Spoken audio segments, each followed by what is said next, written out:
Nous commençons au verset 1. Mon fils, n'oublie pas mes enseignements et que ton cœur garde mes préceptes, car ils prolongeront les jours et les années de ta vie et ils augmenteront ta paix. Que la bonté et la fidélité ne t'abandonnent pas.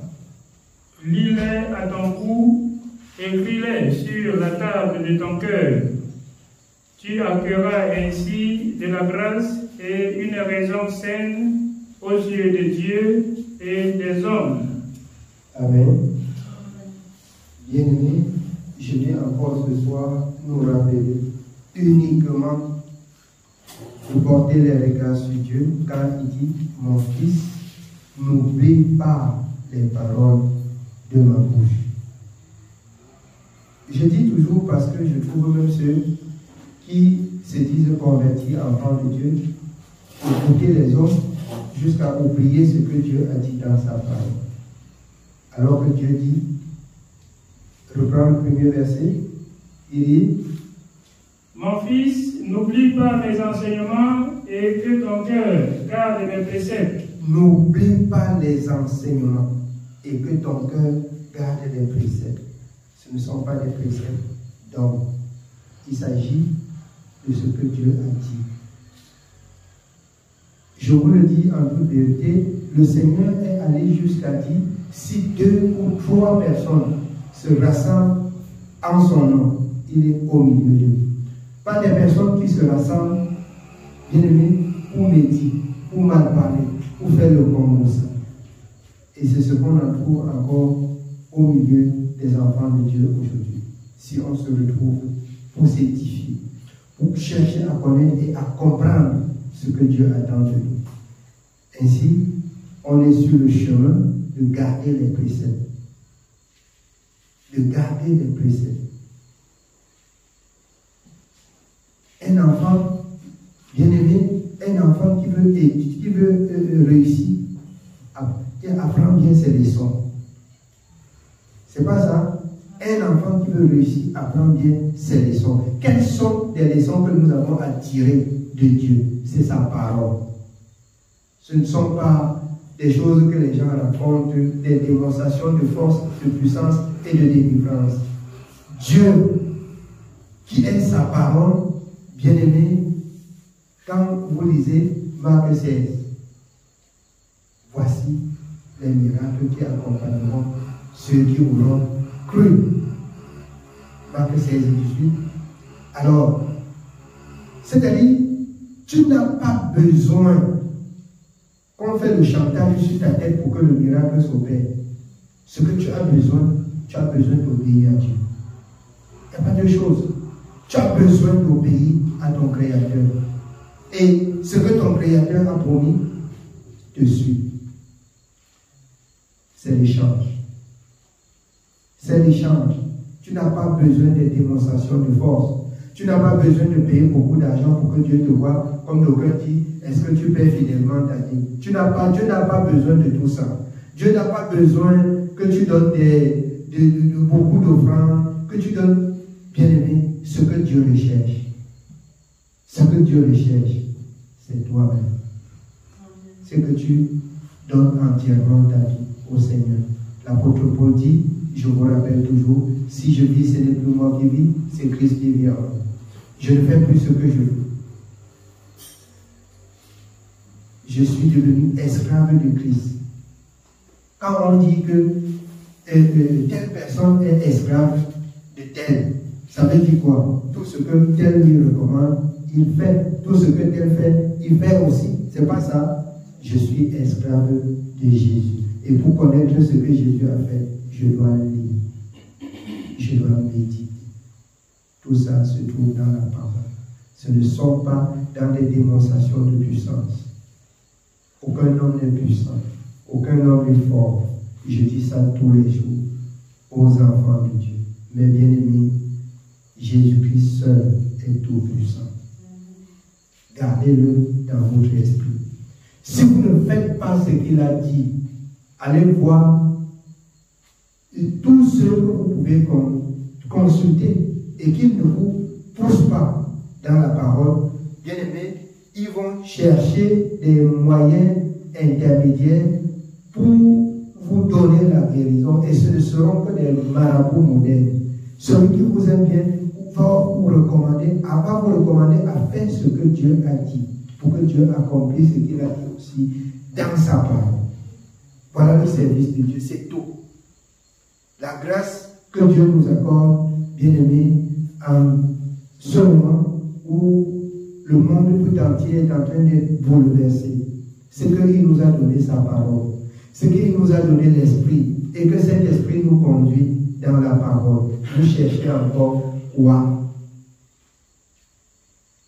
Il suffit pour vous d'obéir à Dieu.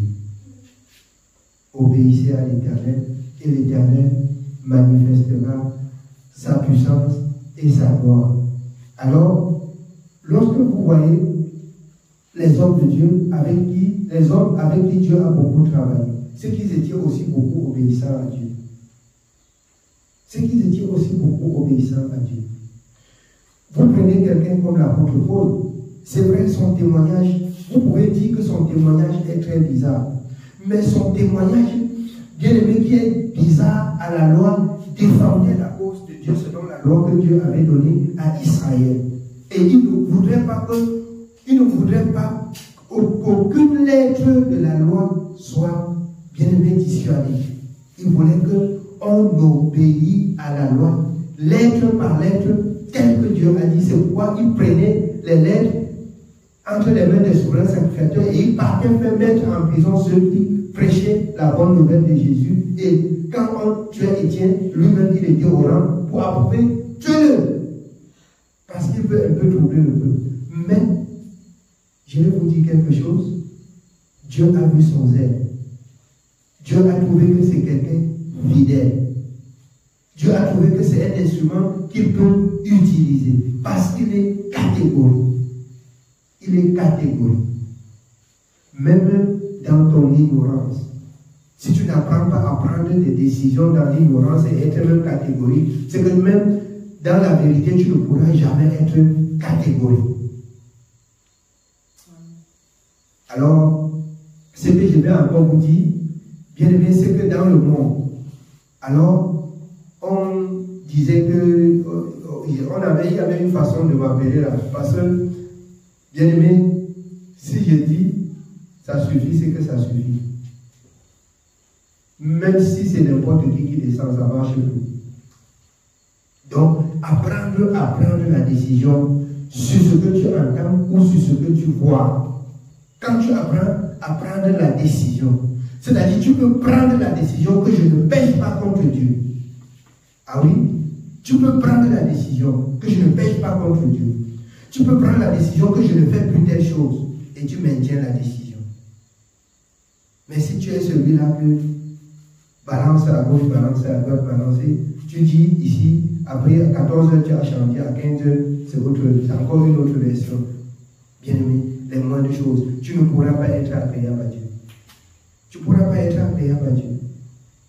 La fidélité relève même de ce que dans ton état d'ignorance, tu apprends à dire, la porte-ci ne s'ouvre pas aujourd'hui. Tu tiens les clés, quelqu'un dit que je vais traverser, il y a ce qu'on a vu là-bas, tu dis que ça ne s'ouvre pas. Et tu maintiens. Comme j'ai dit là, ça ne s'ouvre pas. Je ne vous pousse pas cette fois-ci à prendre des décisions bidons, parce que vous avez reçu la connaissance. C'est un exemple que je prends. Vous avez reçu la connaissance. C'est-à-dire que quelqu'un, que personne ne vous, bien aimé, ne vous compose, ne vous amène à pécher contre votre Dieu et vous le suivez. C'est ce que je veux vous dire. C'est ce que je veux vous dire. Vous pouvez apprendre à prendre la décision, je ne fais pas, et vous restez sur la décision. Parce que vous glorifiez le nom de votre Dieu. Vous bénissez le nom de votre Dieu. Vous savez, dans des milieux de famille, quand il y a des personnes, dans des familles toujours influentes, que quand on sait que tel parle là, il faut se méfier. Mais Même dans l'état d'ignorance, personne ne pouvait m'influencer. C'est plutôt moi qui influençais. Personne ne pouvait m'influencer. Personne. M'influencer là, c'est un peu difficile. Tu vas apprendre. Amen. Oui, bien aimé, on continue. Nous continuons au verset 5. Confie-toi en l'Éternel de tout ton cœur et ne t'appuie pas sur ta sagesse. Confie-toi à l'Éternel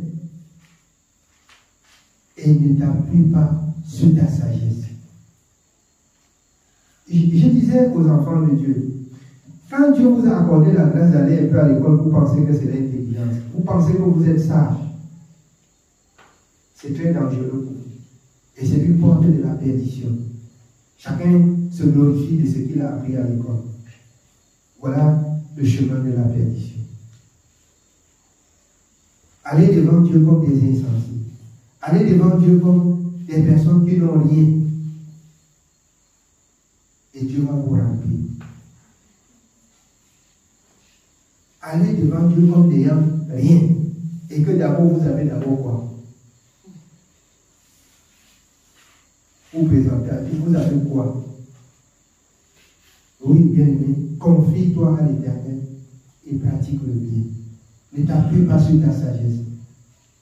Beaucoup d'enfants de Dieu échouent parce qu'ils font beaucoup de mathématiques dans ce qu'ils font. Ils font beaucoup de mathématiques dans ce qu'ils font. Je n'ai pas besoin de faire beaucoup de mathématiques dans ce que je fais. La grâce me suffit. La grâce me suffit. Oui, bien aimé. Au verset 6. Reconnais-le dans toutes tes voies et il aplanira tes sentiers. Reconnais-le dans toutes tes voies et il aplanira tes sentiers. C'est-à-dire, il rend tout pour toi possible. Si tu reconnais que l'Éternel est Dieu, si tu marches selon sa parole, il rend là où les hommes voient impossible, il rend possible. Oui. Ne sois point sage à tes propres yeux, crains l'Éternel et détourne-toi du mal. Ne sois point sage à tes propres yeux, crains l'Éternel et détourne-toi du mal. Or, je ferai comment pour connaître le mal? En méditant, bien entendu, la parole de Dieu. Le mal, c'est tout ce que Dieu a interdit. Tout ce que Dieu a interdit. Quand je passe le temps à méditer, quand je passe le temps à lire, c'est pas pour retenir seulement ce qui est bon, c'est pour identifier aussi ce qui est mauvais. Parce qu'il ne faut pas oublier, les enfants de Dieu ouvrent souvent d'autres chapitres et ils ferment rapidement. Parce que ce ne sont pas des chapitres de bénédiction, mais ce sont des chapitres de connaissance. Ce sont des chapitres qui vont vous servir plus tard que vous ne connaissez pas. Qui vont vous esquiver et vous enlever dans des pièges du diable que vous ne connaissez pas. C'est pour ça que toute la parole de la Genèse à l'Apocalypse est bonne. Est bonne. Oui, bien aimé. Ne sois point sage à tes propres yeux, crains l'Éternel et détourne-toi du mal. Ce sera la santé pour tes muscles et un rafraîchissement pour tes os. Ce sera la santé pour tes muscles et un rafraîchissement pour tes os. Il s'agit de quoi? De la parole. Il s'agit de quoi? De la crainte. Tu crains par rapport à ce que tu as entendu et ça rafraîchit les os, ça nourrit le corps. Oui. Honore l'Éternel avec tes biens et avec les prémices de tout ton revenu. Alors, honore l'Éternel avec tous tes biens et les prémices de tout ton revenu. Il n'est pas ici parlé de la, il n'est pas parlé de la dîme ici. Les prémices de tout ton revenu. Les enfants de Dieu doivent attendre que le pasteur prêche sur les prémices ou qu'ils doivent donner comme la loi. Les prémices, c'est que les premières choses que tu fais là, tu commences là, ça commence à fructifier, tu portes vers l'Éternel. Tu portes vers l'Éternel. C'est ça, honore-le avec les prémices. Oui, bien aimé. Alors tes greniers seront remplis d'abondance et tes cuves regorgeront de mou. Alors il dit, celui qui s'échappe maintenant a rempli tes greniers. Il remplit tes greniers. Je n'ai pas dit que vous venez me donner, j'ai dit que vous honorez l'Éternel. Parce que vous allez voir que vous faites quelque chose pour que vous veniez donner aux serviteurs. Si vous dites d'aller jeter dans l'eau, allez jeter dans l'eau. Si vous dites de donner à un passant pour honorer l'Éternel, allez donner à un passant pour honorer l'Éternel. Ce n'est pas pour réclamer vos biens. C'est pour vous enseigner ce qui est important. Déjà, il dit dans sa parole que les orphelins, les veuves, ce sont des personnes que vous devez honorer. Quand je vais parler, on va croire qu'il faut que tous les bénis on porte un homme. C'est vrai, si Dieu a mis dans le cœur que vous donnez aux serviteurs, ce n'est pas péché. S'il a mis dans le cœur, quand vous prenez, vous vous mettez en route, vous voyez les malheureux, vous les donnez. Vous le faites au nom de Jésus. Parce que je ne dois pas être le Saint-Esprit dans votre vie. C'est pour ça que dans Galates 5,16, l'apôtre Paul demande de marcher par l'Esprit. Ces prémices-là, si tu n'as pas entendu la voix de Dieu, il faut aussi faire attention parce que tu peux mal faire. C'est pour ça qu'il faut connaître Dieu. C'est pour ça qu'il faut apprendre à écouter la voix de l'Esprit. Si du moins, selon Romains 8, si du moins cet esprit habite en vous, parce que beaucoup l'ont reçu et l'ont attristé, et beaucoup ne l'ont même pas reçu. Amen. Oui, on continue. Au verset 11, nous continuons. Mon fils, ne méprise pas la correction de l'Éternel et ne t'effraie point de ses châtiments. Car l'Éternel châtie celui qu'il aime comme un père, l'enfant qu'il chérit. Heureux l'homme qui a trouvé la sagesse et l'homme qui possède l'intelligence. Car le gain qu'elle procure est préférable à celui de l'argent et le profit qu'on en tire vaut mieux que l'or. Alors, ça veut dire quand tu connais Dieu, celui qui a l'argent, celui qui a l'or, il a cette connaissance. Je vais vous donner le mécanisme de la sagesse qui est attaché derrière cette parole. La parole de Dieu dit dans le livre de Colossiens, vous avez tout pleinement en... N'est-il pas écrit dans le livre d'Ésaïe qui va prendre même la richesse des nations pour vous donner? Mais pourquoi vous allez être aussi insensé, si bien que vous allez focaliser votre sagesse sur ce que vous cherchez et laisser ce qui fait la chose? Vous devez chercher à avoir ce qui fait la chose. Cherchez plutôt à avoir ce qui fait la chose et non la chose. Cherchez à avoir ce qui fait la chose. C'est pour ça qu'il dit dans Matthieu, cherchez premièrement le royaume et la justice. Cherchez ce qui fait la chose et non la chose. Amen. Amen. Oui, bien aimé. Nous continuons au verset 15. Elle est plus précieuse que les perles. Elle a plus de valeur que tous les objets de prix. Dans sa droite est une longue vie. Dans sa gauche, la richesse et la gloire. Vous comprenez?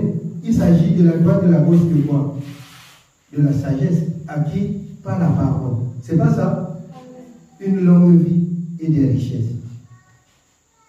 Mais bien aimé, comprenons quand même, on ne doit pas être, on ne doit pas croire et avoir la même pensée, la même conduite et faire les mêmes recherches que le monde. Quand même. Quelqu'un du monde peut, comment dirais-je, sacrifier quoi que ce soit pour avoir les richesses. C'est pas ça. C'est ce que le monde fait. Mais le sacrifice qui est agréable pour un enfant de Dieu, le sacrifice, le meilleur sacrifice pour avoir, c'est Romains 12. Il y a encore Romains 12, 1, 2. Le meilleur sacrifice avant de revenir.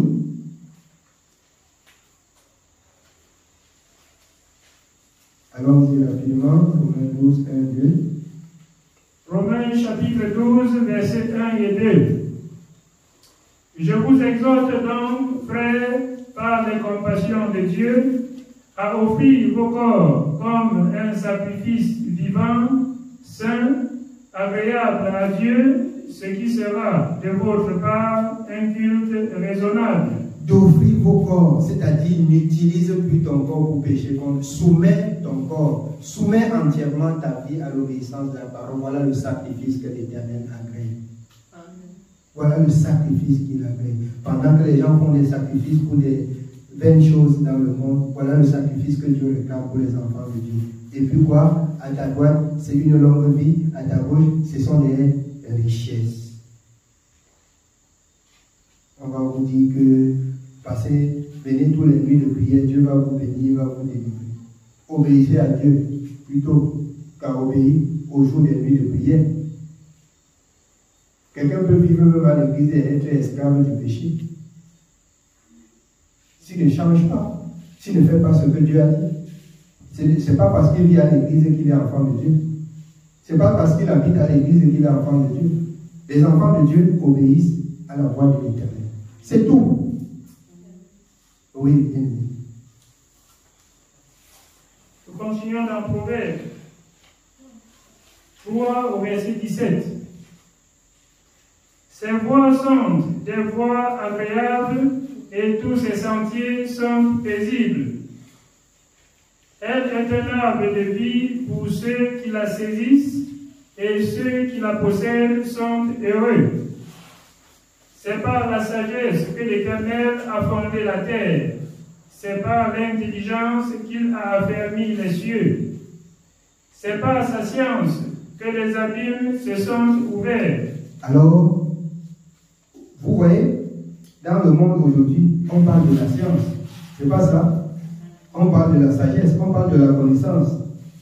Bon, ça, c'est selon le monde.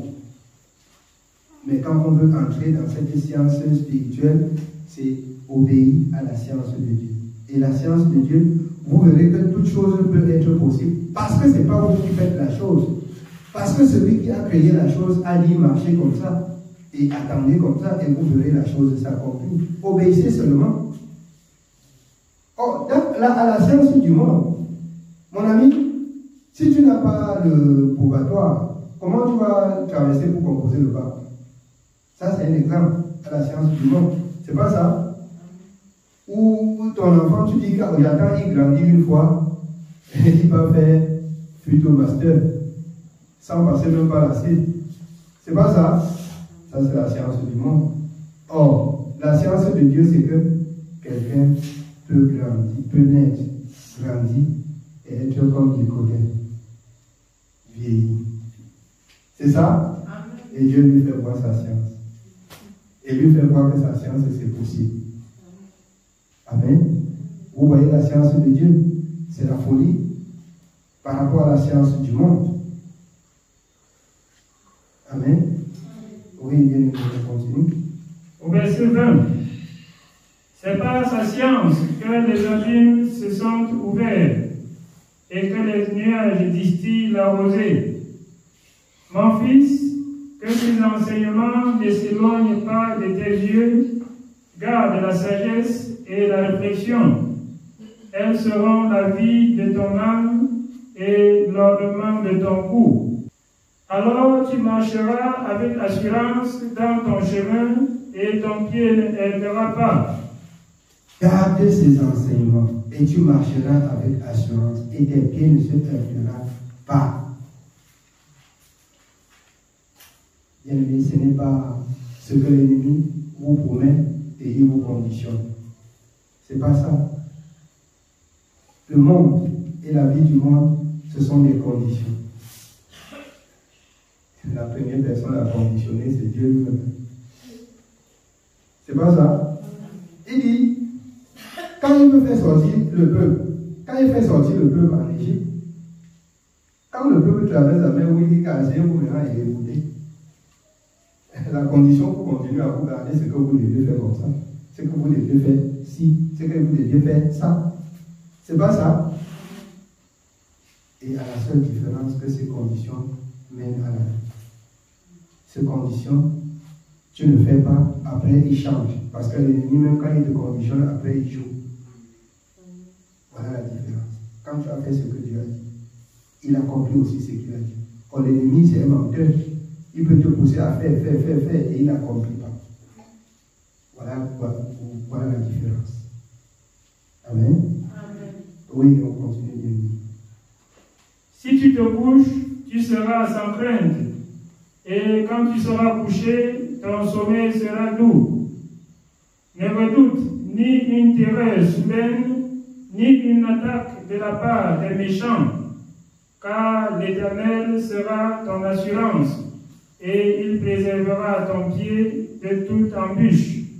Alors, voilà les promesses, si tu gardes la parole.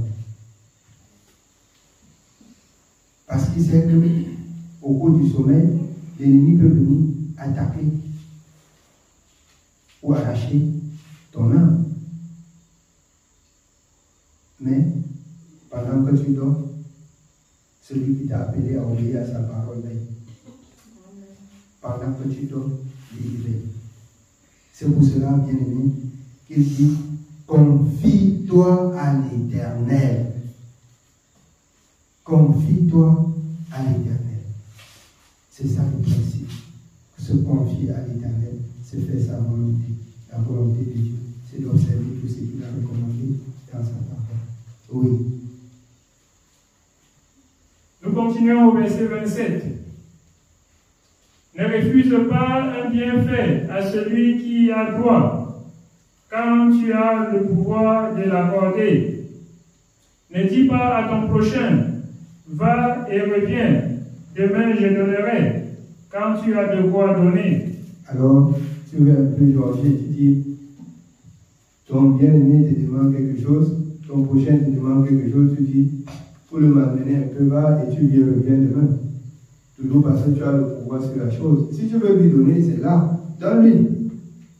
Ne dis pas que va et demain tu reviens, alors que c'est posé là. Et ça ne te sert pas. Tu ne veux pas donner, tu lui dis que tu ne veux pas donner, ne manipule pas. Si Dieu ne t'a pas mis à cœur de donner, parce que c'est Dieu aussi qui met à cœur de donner. Amen. Oui, bien aimé. Nous sommes au verset 29.